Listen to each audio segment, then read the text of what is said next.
Hello, I'm Dr. Cuddle KV Niechopenreudto, Philosophy Professor Titular of Fun University. I want to talk to you today about the human conception of fate, and hopefully provide you with something a little more congruent than the typical whimsical and undefined casual understanding of this puzzling subject. The concept of fate has been in existence ever since the dawn of man, and though classified in various forms throughout the years, still retains little unwavering value. Do not be baffled by my misleading physical appearance, as it is a serious medical condition passed down in my family hereditarily for generations. Likewise to this, my speech impediment, despite many well-honed hours of practice to overcome it, flusters back into my vocabulary from time to time. I hope you will do your best to ignore it, and will not patronize me for being handicapped by it. Now then, without further ado, let us begin. We are perceiving, rationalizing, emotional creatures, or at least innately are.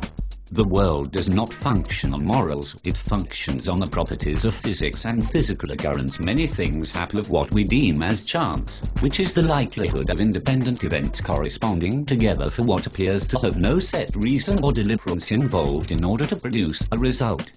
Chance itself is not dictated by ethical action or emotion. The resultant of chance can both obviously cause and be caused by emotional action, but the likelihood that chance itself would be controlled by emotional force is personification of chance. Physics does not feel, it has no conscience, and it is not human. If physics does have emotion, then it may not necessarily be physically human, but it must have the properties of human emotion and intuition. Would the acts of chance be justified by human standards? What are human standards? If two people are capable of thinking with two separate thought patterns than each other, then human standards must not be a universal principle. They are relative to the individual, not the world as a whole. If two different interpretations of what is good and what is bad exist, then fate, or the non-human power that enforces law according to human definitions of what is good and bad, must also have the ability to decide what is good and what is bad. But does fate affect the world as a whole?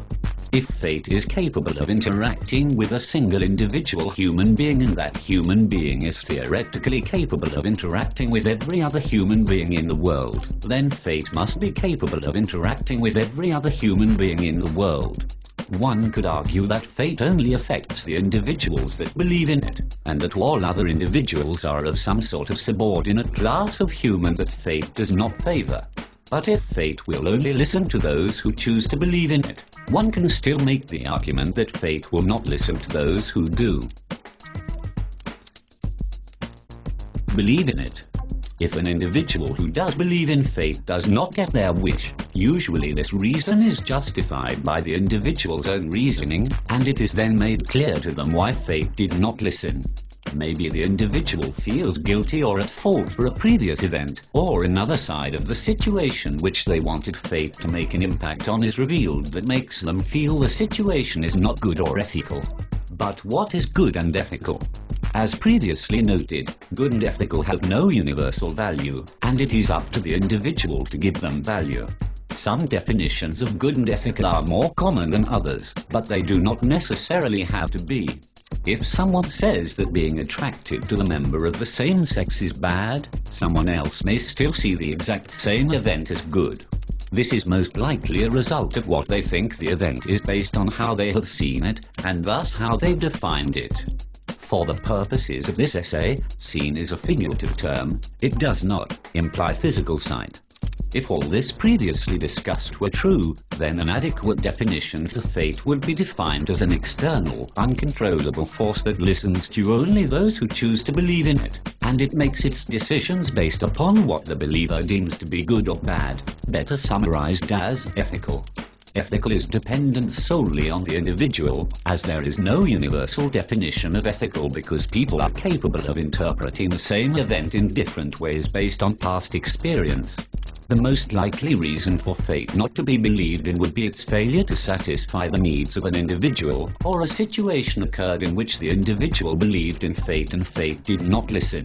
As also previously noted, the individual quite frequently justifies fate as not listening to the fact that every situation has multiple sides, and another side of the situation which they see as good has revealed itself since their request for fate to take action. I should also clarify that I am fully aware of the many definitions of fate. Fate could refer to something being chosen as a result of past moral standings by an omnipresent force above all humans, acting as a sort of disciplinarian or form of peacekeeping ethical law that cannot be avoided if the doer of bad continues to remain bad. But as previously noted, the definitions of good and bad are completely relative to the individual. So while the role of fate may seem to be different dependent on the individual's interpretation, the principle that an external force acts upon the world according to the laws of ethics still exists.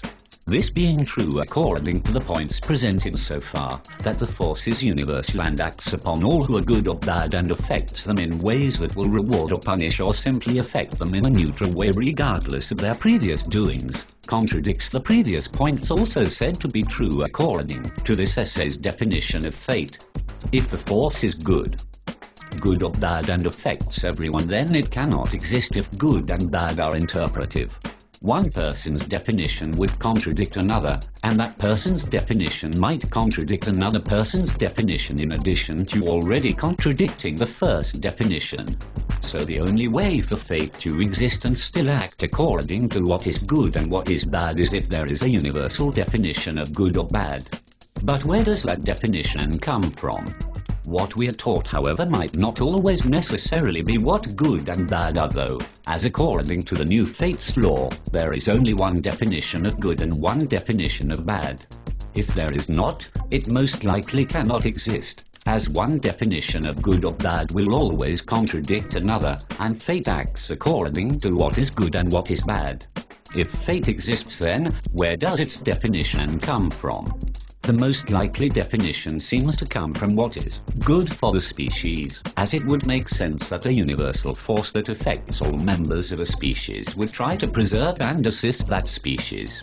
These seems to make sense, as a good portion of our innate biological wants are derived from things that benefit the good of the species, and we are frequently given rewards in the forms of endorphin rushes or other tingling bodily sensations for doing so.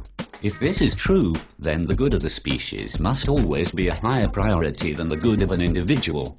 But fate always seems to revolve around personal consequences, and the results are almost always for the benefit of the individual. This could still be because the individual's definition of how fate is working is incorrectly perceived, and they justify fate's reasons for doing whatever it does with their own ethics. This makes fate oftentimes appear as acceptable, as it's more frequently noticed when it justifies something pertaining to the individual. But what about when what is perceived to be fate contradicts something the individual sees as right, and no further action can change the individual's mind about that justification? The individual's ethics may not conform to fate's ethics, or the species' ethics. But if fate always directly affects the world using what it thinks is right and wrong, the world has many definitions of what is right and what is wrong. Fate's definitions always abide to what is best for the species and not the individual, and all definitions of right and wrong typically conform to what the individual thinks is right. A good portion of what we as human beings see as being right or wrong must differ from what fate sees as being ethical. If this is proven not to be true, fate must either exist in thousands of different variations in order to agree with what is right and wrong according to each individual, or b. not exist at all in any form that cannot be proven by human ethics or logic. Pointer would prevent fate from having a universal and worldwide effect on all human beings everywhere, and fate would be an invisible bubble that floats around invisibly doing the will of whoever's ethics it belonged to, not working at all under its conventional definition. Point B. Would disprove the existence of fate, as fate works by enforcing human ethics when human ethics cannot be enforced by humans. If fate could not exist according to human logic and fate's ethics contradict human ethics, the probability that fate could know what is humanely logical is not likely. If this was all to be true, then what is it we perceive when we see something as an act of fate, or destined by fate? It is us finding logical explanations in circumstances not caused by humans, finding things that make sense according to our own individual laws of what makes sense. So in a way, there is a force that enforces logic and human ethics when ethics and logic cannot be enforced by humans. I believe our mistake lies, however, in mistaking this force to have logic and ethics. I feel it enforces them by chance. It is never a deliberate action that directly makes these acts of fate occur. They manifest themselves and justify ethics without knowing. If there was an ethical and rational creature that enforces these things, I do not feel it would have the human sensitivity many believe it to possess. If it did, I do not think it would allow many atrocities to happen, nor would it be capable of having the periphery to judge all events worldwide simultaneously. And it seems strange that this being would only look for the good of the species. If any incarnation of fate or gods could ever be true, I do believe the ancient Greek personification of chance would be the most logical. That being said, we know far too much about the world scientifically to fully believe any of these things to be true. This would prove that since the Greeks themselves had no proof of these things to congruently be true, I believe religion and fate are justifications of the world rather than our emotion. And reasons being justifications of fate and religion. I hope you've enjoyed this conversation, and that I have left you with a somewhat heightened understanding of this subject. May the power of the posksas guide you on your further academic pursuits.